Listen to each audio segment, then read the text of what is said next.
বাথৰুমটো চাই আহে তাই ক'লে ঠিক আছে বাইদেউ ঠিক আছে হ'ল আৰু গ'ল মই শ্ব'টো কৰি আহিলোঁ আৰু চব বাথৰুম বেলেগ বেলেগ ন গাঁৱত পায়খানাটো বেলেগ পেচাব কৰাটো বেলেগ গা ধোৱাটো বেলেগ তাই চাগে এনেই উপৰি চাফা নে কি চাই আহিলে ৰাতিপুৱা নেচাৰ্ছ কল আহি গ'ল ৰাতিটো পেচাব কৰিলোঁ অলপ মুখ হাত ধুলোঁ গুচি আহিলোঁ নেচাৰ্ছ কল আহি গ'ল বাথৰুমটোলৈ গ'লোঁ ইমান মানে মোৰ জোৰে লাগিছে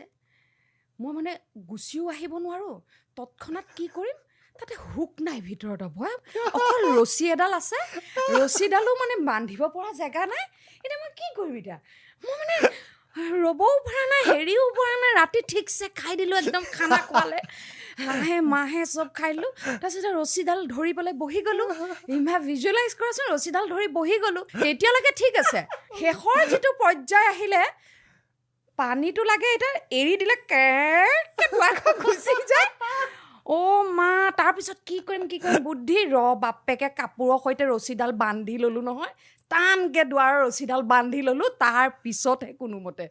তাৰপিছত গৈ মই কৈছোঁ দাদা এটা গজাল মাৰি দিবচোন ৰছীডাল বান্ধি থোৱাৰ এইটো একো ছিষ্টেম নাই ভিতৰত